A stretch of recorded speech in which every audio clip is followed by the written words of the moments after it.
بسم اللہ الرحمن الرحیم۔ نبی صلی اللہ علیہ وآلہ وسلم نے ارشاد فرمایا کہ جس نے رمضان المبارک کے روزے ایمان کے ساتھ اور احتساب کی نیت سے رکھے تو اللہ تبارک و تعالیٰ اس کے پچھلے سارے گناہ معاف کر دیں۔ سبحان اللہ۔ الحمدللہ اللہ تعالیٰ کا شکر ہے کہ ہم ایمان کے ساتھ، ایمان اللہ تعالیٰ کا شکر ہے اللہ تعالیٰ نے دیا ہے، اور احتساب کی نیت کیا ہے؟ اجر و ثواب کی نیت سے۔ تو الحمدللہ ہم سارے ہی روزے کا بہت اہتمام کرتے ہیں، ہمارے چھوٹے چھوٹے بچوں کو بھی انتظار ہوتے ہیں، اور اللہ کا شکر ہے بڑی خوشی سے رکھ رہے ہیں، اور الحمدللہ اللہ تعالیٰ کا بڑا احسان ہے کہ بہت اچھے روزے گزر رہے ہیں کہ پتہ ہی نہیں لگتا کہ روزہ رکھا ہوا ہے۔ ایسے اللہ تعالیٰ نے آسانیاں بھی پیدا فرمائی ہیں۔ تو یہ جو رمضان کا مہینہ چل رہا ہے بہت زیادہ قیمتی ہے۔ یہ گزرتے ہوئے دن آپ دیکھیں کہ آدھا مہینہ جو ہے گزر بھی گیا ہے، تو باقی جو ایام رہ گئے ہیں یہ بہت زیادہ قیمتی ہیں، کیونکہ اس میں آخری عشرہ آئے گا اور آخری عشرے کی بہت زیادہ فضیلت ہے۔ اور ہمارے نبی صلی اللہ علیہ وآلہ وسلم نے ہمارے لیے اتنی آسانیاں فرمائی، اتنی آسانیاں فرمائی کہ خود ساری مشقت وہ خود کر گئی کہ پورے مہینے کا آپ صلی اللہ علیہ وسلم نے پورے مہینے کا اعتکاف کیا تاکہ میری امت کو پتہ چل جائے کہ لیلۃ القدر کس رات میں ہے، کس عشرے میں ہے۔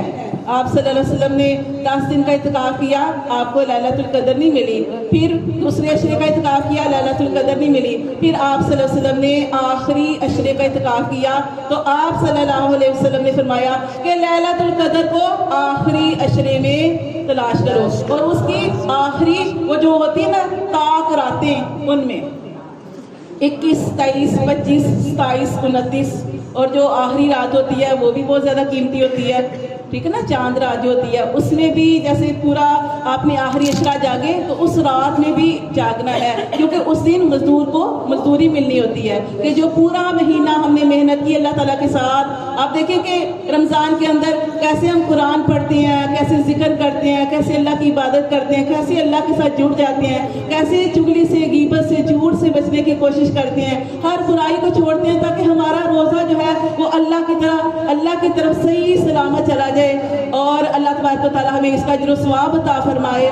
تو یہ ہم بہت زیادہ جو محنت کرتے ہیں تو اس آخری رات میں اللہ تبارک و تعالیٰ نے ہمیں اس کا اجر و ثواب دینا ہوتا ہے، تو اس رات میں بھی جاگنا ہے، اللہ سے دعائیں کرنی ہے اور اللہ سے مغفرت مانگنی ہے، ٹھیک ہے۔ اور یہ جو میں نے آپ کو بتانا تھا اعتکاف کے بارے میں بھی، جیسے کہ انشاءاللہ تبارک و تعالیٰ کچھ لوگ ایسے ہوتے ہیں جو اعتکاف میں بیٹھتے ہیں، یہ بہت اللہ تبارک و تعالیٰ کا کرم ہے کہ رہبانیت ہمارے دین کے اندر رہبانیت نہیں ہے۔ رہبانیت کیا ہوتی ہے کہ کٹ کے، دنیا سے کٹ کے، آپ نے دیکھا تو پہلے بزرگ جو ہوتے تھے راہب ہوتے تھے، وہ دنیا سے کٹ جاتے تھے، اپنے گھر بار، بیوی بچے، ہر چیز چھوڑ کے جنگلوں میں نکل جاتے تھے، وہاں پہ جا کے یکسو ہو کر اللہ کی عبادت کرتے تھے۔ قرآن پڑھیں تو قرآن میں لکھا ہے، اللہ تعالیٰ فرماتے ہیں میں نے رہبانیت فرض نہیں کی، میں نے رہبانیت فرض نہیں کی، اللہ کو یہ پسند ہے انسان دنیا کے اندر رہ کے اللہ کی عبادت کرے، اپنے بیوی بچوں کا، اپنے ماں باپ کا، اپنے عزیزوں کا، رب کا خیال رکھے۔ لیکن اللہ تبارک و تعالیٰ نے ہمارے لیے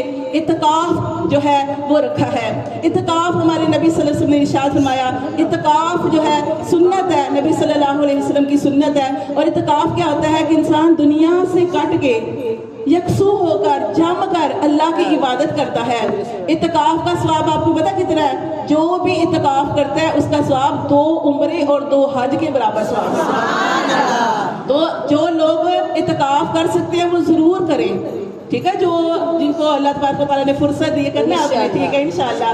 تو جو 2 حج اور 2 عمروں کا ثواب ملتا ہے، تو کتنی انسان کٹ کے اللہ کی طرف یکسو ہو کر، جم کر کے، اللہ میں تیرے در کا فقیر ہوں، اللہ میں تیرے در کی فقیر ہوں، اللہ تیری دہلیز سے نہیں اٹھوں گی، اللہ جب تک مجھے تو نوازے گا نہیں۔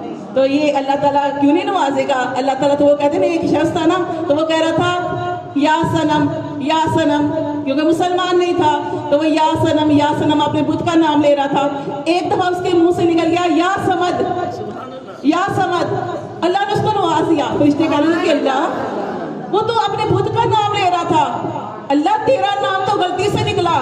اللہ نے کہا غلطی سے نکلا تو صحیح۔ تو ہم تو الحمدللہ اللہ تعالیٰ کا شکر ہے مسلمان ہیں، تو ہم اللہ کی عبادت کریں، ہم اللہ کا ذکر کریں، ہم اللہ سے دعائیں کریں، ہم اللہ کی طرف قدم اٹھائیں تو اللہ کیوں نہیں پکڑے گا؟ اللہ تعالیٰ فرماتے ہیں، اللہ کے نبی فرماتے ہیں کہ جب انسان ایک قدم جو ہے آگے بڑھاتا ہے تو اللہ تبارک و تعالیٰ تو 2 قدم بڑھاتا ہے. انسان جب چل کر اللہ کی طرف جاتا ہے تو اللہ دوڑ کر اپنے بندے کو تھام لیتا ہے.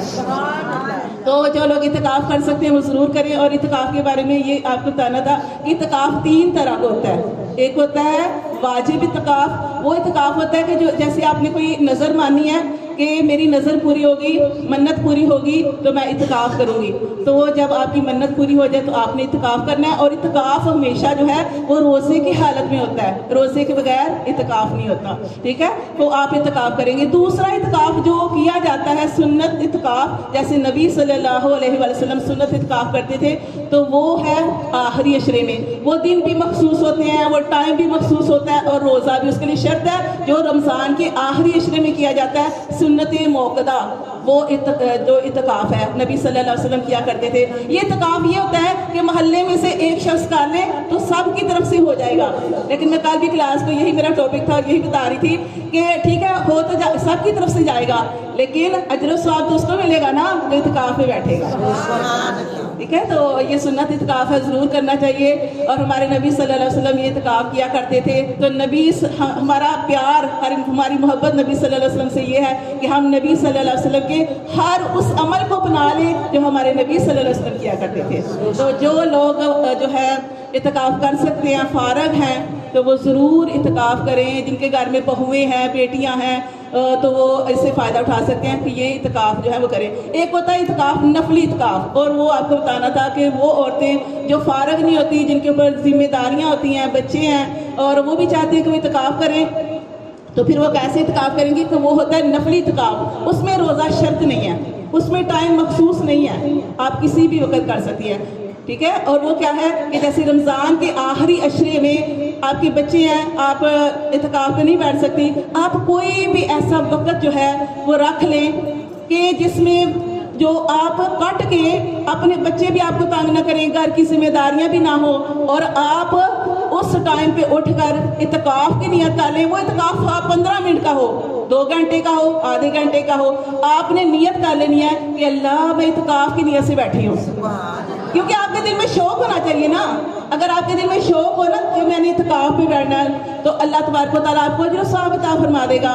آپ وہ آدھا گھنٹہ, 1 گھنٹہ وہ نیت کر لیں کہ اللہ کہ میں یہ اعتکاف کی نیت کرتی ہوں, تو اللہ پتہ آپ کو کتنا اجر و ثواب دیں گے, اتنا ہی دیں گے جتنا اعتکاف کرنے والے کو ملا. تو یہ اعتکاف ہر کوئی کر سکتا ہے. کون سا؟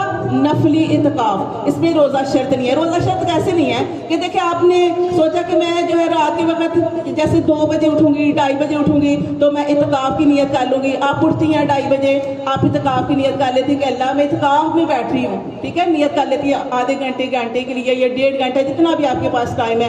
اس میں آپ دعائیں کریں, ذکر کریں, نوافل پڑھیں, قرآن پڑھیں, وہ آپ کا اعتکاف میں لکھا جائے گا. اس میں روزہ تو شرط نہیں ہے نا. تو یہ نفلی جو ہے اعتکاف ہے, یہ سارے آپ کر سکتے ہیں اور اس کا فائدہ ضرور اٹھائیں. ٹھیک ہے, یہ جو ہے نا نبی صلی اللہ علیہ وسلم نے ہر سال اعتکاف کیا ہے, تو آپ نے بھی اعتکاف کرنا ہے. اور اس کے علاوہ فطرانہ جو ہے وہ بھی اپنے مالوں میں سے جو ہے فطرانہ ضرور نکالا کریں. فطرانہ کیا ہوتا ہے کہ ہم نے جو روزے رکھے ہیں نا, جو ہم نے روزے رکھے ہیں, ان روزوں کے اندر اگر کوئی غلطی کوتاہی ہو جاتی ہے, کوئی ایسی بات ہو جاتی ہے جیسے روزوں کے اندر چغلی نہیں کرنی, غیبت نہیں کرنی, جھوٹ نہیں بولنا, لیکن اگر آپ کے روزوں کے اندر کوئی کوتاہی ہو گئی, آپ سے کوئی ایسی بات ہو گئی, تو آپ فطرانہ ادا کریں, تو آپ کا وہ روزوں کے اندر جو کمی بیشی ہو گئی ہے اللہ معاف فرما دیں گے. تو فطرانہ جو ہے وہ بھی سب کی طرف سے دینا ہے. 1 دن کا بچہ ہے اس کی طرف سے, اور جس بچے کی آپ کو خوشخبری مل چکی ہے کہ عورت حاملہ ہے, تو وہ بھی اس کی طرف سے بھی فطرانہ جو ہے وہ ادا کیا جائے گا. اور یہ فطرانہ جو ہے ضرور دیا کریں, یہ اپنے روزوں کو قبول کرنے کے لیے, کروانے کے لیے اللہ کے ہاں. اور یہ فطرانہ جو ہے آپ کو پتہ ہے کس حساب سے دیا جاتا ہے؟ گندم کے حساب سے, جو کے حساب سے, گندم کے حساب سے, کھجور کے حساب سے, اور کشمش کے حساب سے. اور آج کل تو آپ کو پتہ ہے گندم جو وغیرہ بہت مہنگا ہے, تو اس حساب سے لوگ دیتے ہیں. لیکن جن کے پاس مال ہے, جو وسعت والے ہیں, وہ کھجور کے حساب سے دیں, وہ کشمش کے حساب سے دیں.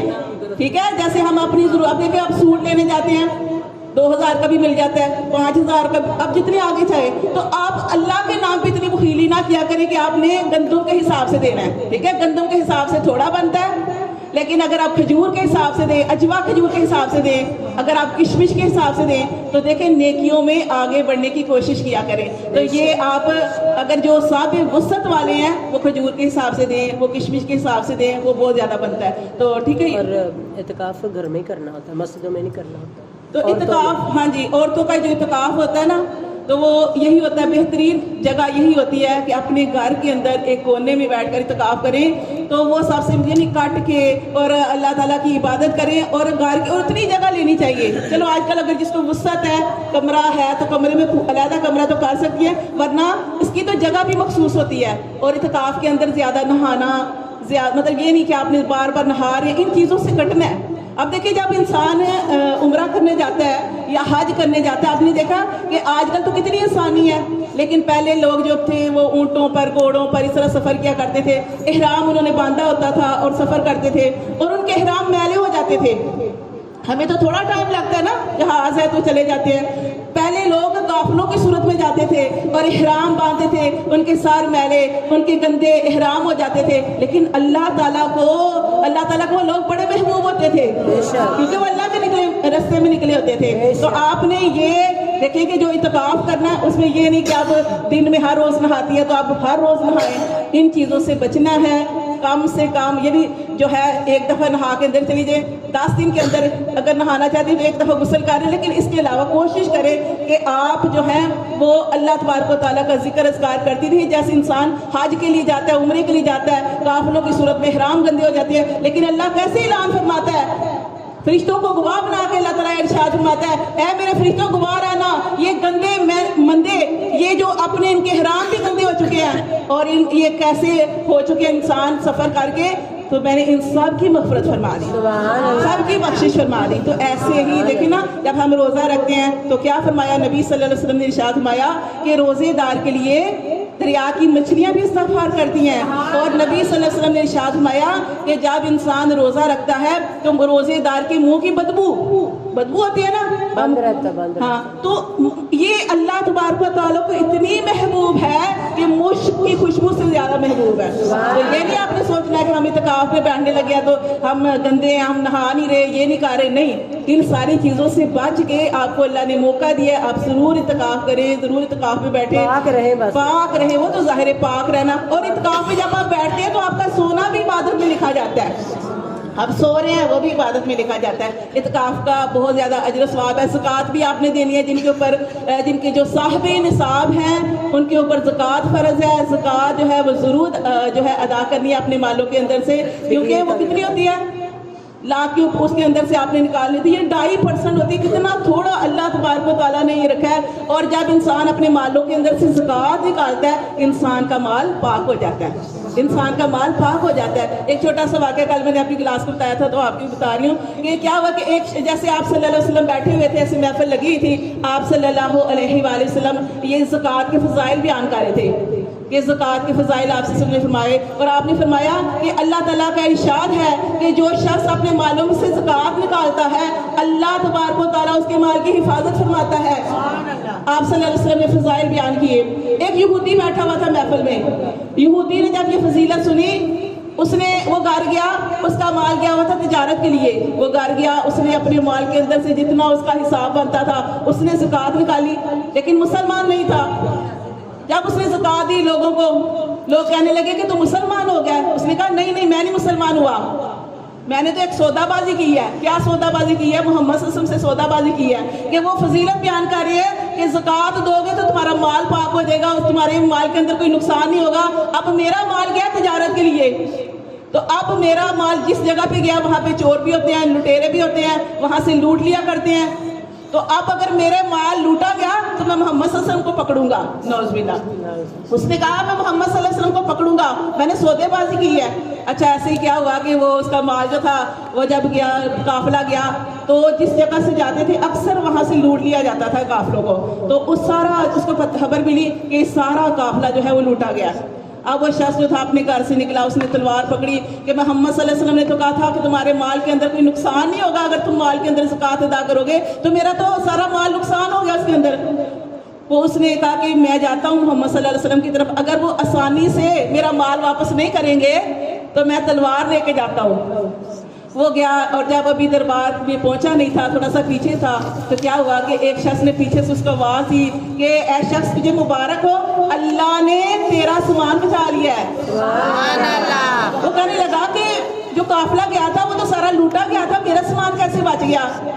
تو اسے بتایا گیا کہ تیرا قافلہ ایسے بچ گیا، تیرا سامان ایسے بچ گیا کہ جس کے اوپر تیرا سامان تھا، جس اونٹ کے اوپر، وہ گر گیا اور اس کی ٹانگ کو چوٹ لگی اس اونٹ کو، اور وہ سست ہو گیا، اسے چلا بھی جا رہا تھا، اور وہ جب اٹھا تو لنگڑا لنگڑا کے چل رہا تھا۔ قافلہ جو تھا وہ سوچنے لگا کہ اگر ہم اس کی رفتار سے چلے تو ہم تو پیچھے رہ جائیں گے، ہم کیوں نہ اپنا چلیں اور یہ پیچھے آ جائے۔ یہ قافلے والے سارے جو تھے آگے نکل گئے، جب آگے نکلے تو ان کا قافلہ لوٹ لیا گیا اور یہ پیچھے رہ گیا تھا کیونکہ اس نے زکوٰۃ ادا کی تھی، اور اللہ کے نبی نے یہ بات ارشاد فرمائی تھی، اور اللہ کے نبی کی ہر بات سچ ہے۔ آپ صلی اللہ علیہ وسلم کو نعرہ رسالت، سبحان اللہ، آپ صلی اللہ علیہ وسلم کو نبوت سے پہلے بھی صادق الامین کہا جاتا تھا۔ بے شک۔ تو پھر وہ شخص جو تھا نا، اس نے یہ بات سنی کہ سب کا مال جو ہے لوٹ لیا گیا اور میرا بچ گیا۔ وہ جو تلوار لے کے گیا تھا وہ نبی صلی اللہ علیہ وسلم کی خدمت میں حاضر ہوا اور اس نے کلمہ پڑھ لیا۔ سبحان اللہ۔ لا الہ الا اللہ۔ تو پیاری بہن، ایک چھوٹا سا اور واقعہ، اتنی چھوٹی سی اور بات کرنی ہے کہ ایک شخص ہے، زکوٰۃ کی جو ہم زکوٰۃ نہیں دیتے تو اس کے بارے میں چھوٹی سی بات ہے کہ جیسے آپ زکوٰۃ ادا نہیں کرتے تو اس کی مثال ایسے ہی ہے کہ جیسے آپ کی انگلی میں یہ چھوٹی سی انگلی، اس کے یہاں بھی اتنے حصے میں ریشہ پڑ جاتا ہے، تو آپ ڈاکٹر کے پاس جاتے ہیں تو ڈاکٹر آپ کو کہتے ہیں کہ آپ کا یہاں پہ کٹ لگے گا اور اس کے اندر سے تھوڑا سا یہ ریشہ اور خون جو ہے، یہ 2.5 قطرے جو ہے وہ نکلے گا، 2-2.5 قطرے، تو آپ کا یہ انگلی جو ہے ٹھیک ہو جائے گی۔ وہ شخص وہ جیسے عورت چلی گئی یا مرد چلا گیا، ایک مثال دے رہی ہوں، تو آپ وہاں پہ جاتی ہیں، ڈاکٹر کہتا ہے یہ کٹ لگے گا، لیکن آپ کہتے ہیں میں نے کٹ نہیں لگوانا، ایسے ہی آرام آ جائے گا، آپ نہیں کٹ لگواتے، کیا ہوتا ہے آپ کی پوری انگلی خراب ہو جاتی ہے کیونکہ ریشہ پڑا تھا، خون، وہ سارا گندا خون تھا، تو وہ ساری انگلی خراب ہو گئی۔ پھر آپ ڈاکٹر کے پاس جاتے ہیں، ڈاکٹر کہتے ہیں اب تو آپ کی انگلی خراب ہو گئی ہے، اور یہ نہ ہو کہ آپ کا ہاتھ خراب ہو جائے، آپ کی انگلی کاٹنی پڑے گی، تو وہ کہے گا کہ وہ جیسے آپ کے میں نے نہیں کٹوانی انگلی، میری انگلی ہے، میں کیوں کٹواؤں، خود ہی آرام آ جائے گا، پھر آپ کا ہاتھ خراب ہو جائے، پھر تکلیف بڑھتے بڑھتے پورے جسم کے اندر پھیل جائے وہ زہر، پورے جسم کے اندر زہر پھیل جائے اور انسان اس دنیا سے چلا جائے۔ تو جس ایسے ہی زکوٰۃ کے بارے میں ہے کہ اپنے پورے مال کے اندر سے 2.5% نکالنی ہے۔ جیسے یہ جسم کے اندر اگر وہ یہ اتنا سا خون نکال لیتا ہے نا انسان، 2-2.5 قطرے، اس کا پورا جسم بچ جاتا۔ تو ایسے ہی زکوٰۃ ہے کہ جو مال کے اندر سے زکوٰۃ نہیں دی جاتی اس کا ایسے ہی نقصان ہو جاتا ہے، اور انسان کو پتہ نہیں چلتا، کبھی بیماری کی صورت میں نقصان ہو گیا، کبھی اور کوئی مشکل آ گئی، پریشانی آ گئی، تو یہ ہمارے اللہ کا فرمان، ہمارے نبی کا فرمان ہے کہ اپنے مالوں میں سے زکوٰۃ نکالیں۔ تو ضرور جن کے اوپر جو صاحب نصاب ہے، اور آپ نے دیکھا کہ کچھ لوگ ایسے ہوتے ہیں کہ جن کے پاس سونا ہوتا ہے، چاندی ہوتی ہے، مال سارا کچھ ہوتا ہے، یا ہو سکتا ہے آپ کے پاس جو پرائز بانڈ پڑے ہوں یا بینک کے اندر پیسے پڑے ہوں، لیکن آپ کہتی ہیں، عورتیں کہتی ہیں ہمارے پاس سونا ہے لیکن ہم زکوٰۃ نہیں دے سکتے، ہمارے پاس زکوٰۃ کے پیسے نہیں ہیں۔ تو ہمارے نبی صلی اللہ علیہ وآلہ وسلم کے زمانے میں بھی عورتیں جو زکوٰۃ، جن کے پاس سونا ہوتا تھا نا، تو وہ کیا کرتی تھی، نبی صلی اللہ علیہ وسلم کے پاس آتی تھی، تو آپ صلی اللہ علیہ وسلم ارشاد فرماتے تھے جن کے پاس سونا ہے اور ان کے پاس پیسے نہیں ہے زکوٰۃ دینے کے لیے، تو اپنا سونا بیچ کر زکوٰۃ ادا کریں، اتنا زیادہ ضروری ہے۔ ٹھیک ہے، تو یہ آپ لوگوں نے فطرانہ بھی دینا ہے، زکوٰۃ جو ہے وہ بھی اپنے مالوں کے اندر سے آپ کے اوپر اگر فرض ہے تو وہ نکالنی ہے، اور جو لوگ اعتکاف بھی بیٹھ سکتے ہیں وہ ضرور اعتکاف کریں۔ ٹھیک ہے، مقدار بتا دیں، 7.5 تولے سونا۔ ہاں جی، 7.5 تولے سونا ہے اور 52.5 تولے چاندی، اس کے اوپر زکوٰۃ، یا اتنی رقم میں، یا آپ کے پاس سونا نہیں چاندی نہیں ہے لیکن اتنی رقم میں آپ کے پاس بیلنس پڑا ہے، بینک میں ہے، پیسے ہیں، یا آپ کے پاس مکان ہے اور مکان کی قیمت اتنی ہے جتنی سونے کے برابر بن رہی ہے، یا 52.5 تولے چاندی کے برابر بن رہی ہے، تو ضروری نہیں کہ آپ کے پاس سونا چاندی ہوتا بھی زکوٰۃ دیں گے۔ اگر آپ کے پاس پراپرٹی ہے، گھر ہے، کرائے پہ دیے ہوئے ہیں، ان کے اوپر بھی زکوٰۃ بنتی ہے۔ ٹھیک ہے، کہ یہ زکوٰۃ جو ہے وہ اتنی، جیسے ہم جسم کے لیے، جیسے ہم روزہ رکھتے ہیں، ہمارے جسم کی زکوٰۃ ہے نا، اسی طرح اپنے مالوں کے اندر سے زکوٰۃ جو ہے وہ ضرور نکالنی ہے۔ تو اعتکاف بھی ضرور کریں، اور نفلی اعتکاف تو ہر کوئی کر سکتا ہے، کوئی بہانہ نہیں ہے۔ ٹھیک ہے، وہ کسی بھی ٹائم میں آپ کر سکتی ہیں، کوئی